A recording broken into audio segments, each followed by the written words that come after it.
दरभंगा की भाजपा बिहार महिला मोर्चा की अध्यक्ष व राज्यसभा सांसद डॉक्टर धर्मशीला गुप्ता ने हार्वर्ड इंग्लिश स्कूल में शहरी विधानसभा के जनता को संबोधित करते हुए कहा, रणजीत झा जी से कृपया करके वो अपनी बातों को हम सभी लोगों के बीच रखकर एक नई ऊर्जा देने का काम करें।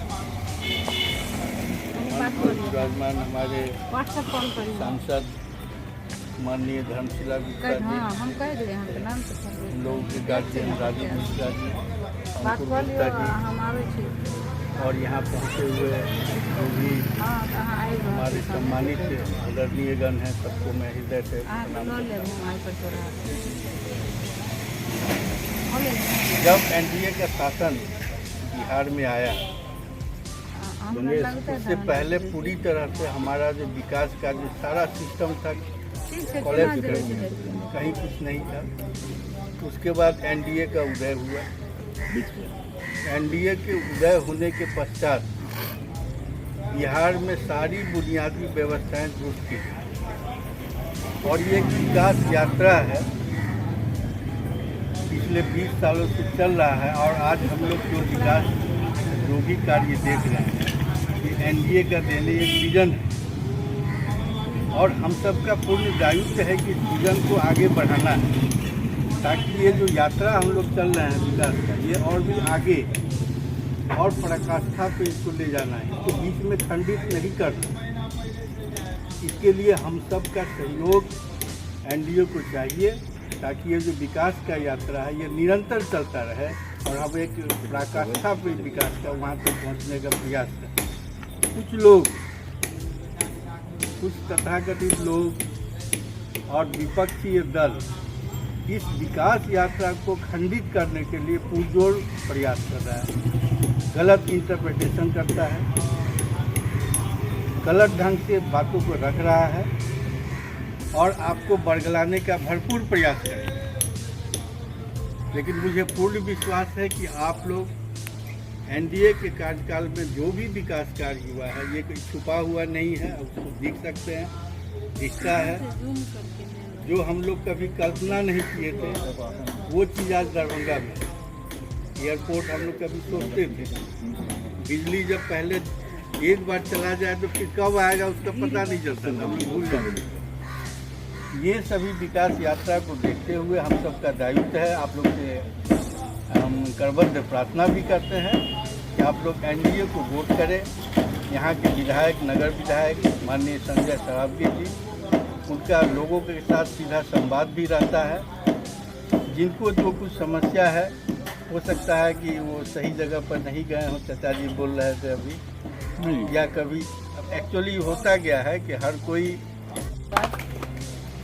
हमारे भाई अंकुर जो भारतीय जनता पार्टी के महामंत्री भी रहे हैं और महापौर का चुनाव भी लड़े हैं, जैसे युवा कार्यकर्ता जो संचालन कर रहे हैं हम लोगों के बीच में।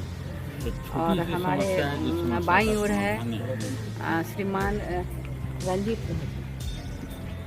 जिनका नाम ही काफ़ी है और हमेशा दलीय भावना से ऊपर उठकर, कोई जात पात की राजनीति नहीं, जात की राजनीति से ऊपर उठकर इन्होंने पार्टी को हमेशा सपोर्ट किया है, एनडीए गठबंधन को हमेशा जिताने का काम किया।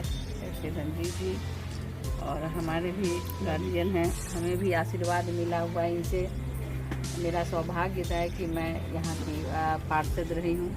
एक बार मेरे पति श्री परशुराम गुप्ता भी पार्षद रहे हैं और यहाँ प्रोफेसर कॉलोनी है जहाँ पर हमारे गुरु ही रहते हैं, इनसे भी काफ़ी मुझे आशीर्वाद मिला। और हमारे बीच में बैठे हैं हमारे भाई, काफ़ी पार्टी के लिए नाम है करना थोड़ा नीतू ना, नीतू जी हैं।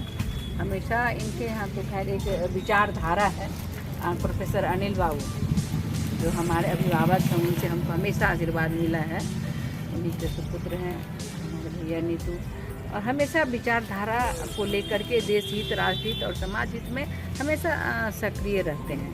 और आदरणीय संजीव कुमार झा जी इनको कुछ कष्ट है तो वो हो जाएगा उसका निदान। अब तो आपकी बहन बेटी भी आपकी सेवा के लिए तैयार है।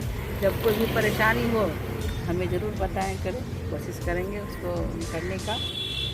और सामने तो मैं सभी को जानती हूँ, सभी सम्मानित हमारे अपने ही परिवार के सभी बंधुगण, मातृशक्तिगण, युवा साथीगण, आप सबों को मेरा प्रणाम है, मेरा नमस्कार है।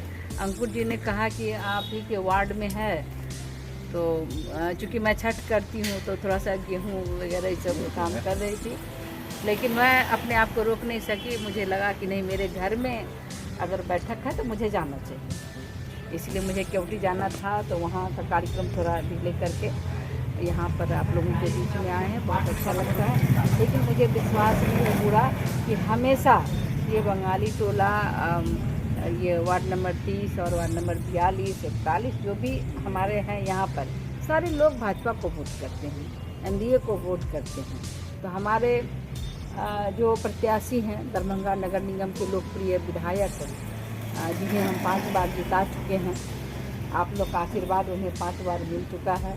बिहार सरकार में भूमि सुधार मंत्री भी रहे हैं और अभी की बार वो 6ठा बार चुनाव लड़ेंगे। तो चुनाव प्रत्याशी नहीं लड़ता, कार्यकर्ता लड़ते हैं। इसीलिए हम सभी से आग्रह करेंगे कि 6ठी बार उनका है ये चुनाव, मतदान, तो 6ठी बार में छक्का लगना चाहिए कि नहीं? 6ठी बार में छक्का लगना चाहिए। छक्का लगने का मतलब ये कि हमारा जो बूथ है जहाँ हम वोटिंग करते हैं, वहाँ पर हमारा पूर्व में जो 2020 में चुनाव हुआ था उसका अपेक्षा कम से कम हर बूथ पे 100 वोट बढ़ना चाहिए। इसको हम कहेंगे छक्का लगाना। क्योंकि जो हमारे विपक्षी के जो भी प्रत्याशी हैं उनका मतलब कि जमानत जब्त हो, हम लोग यही कोशिश करेंगे। क्योंकि 6ठी बार है और हम लोगों के लिए आन बान शान है, अपने क्षेत्र के विकास के प्रति प्रतिबद्ध हैं हमारे माननीय विधायक जी, आदरणीय संजय सरावगी जी। तो हमें एक पंक्ति याद आती है अभी, सदैव अटल बिहारी वाजपेयी जी कहते थे कि आओ फिर से दिया जलाएं, और हार नहीं मानूंगा, रार नहीं ठानूंगा, काल के कपाल पर लिखता मिटा था। यानी कि आओ फिर से दिया जलाएं का मतलब है कि हम बूथ पर संगठन की लौ को मजबूत करें और हर घर के चौखट तक जो हमारे देश के यशस्वी प्रधानमंत्री आदरणीय नरेंद्र मोदी जी, जिन्होंने जन कल्याणकारी योजनाओं को समाज के सभी वर्ग यानी कि अंतिम शोषित के, वंचित, गरीब, गुजरा समाज के सभी वर्गों के लोगों तक, जो समाज के अंतिम पंक्ति में थे, उनके घर तक भी कोई जात पात नहीं। 5 किलो अनाज सबको मिला, कोरोना का वैक्सीन सबको मिला, प्रधानमंत्री आवास योजना भी मिला है, प्रधानमंत्री शौचालय योजना, उज्ज्वला योजना, और अभी माननीय मोदी जी के नेतृत्व में हमारे बिहार के मुख्यमंत्री नीतीश कुमार जी के द्वारा जो 10-10 हज़ार रुपये की राशि महिलाओं को दी जा रही है। और महिलाओं को सशक्त करने के लिए ये मात्र शुरुआत है। 10,000, 2,10,000 मिलेंगे अगर वो 10,000 रुपये में अपना रोजगार शुरू करती हैं।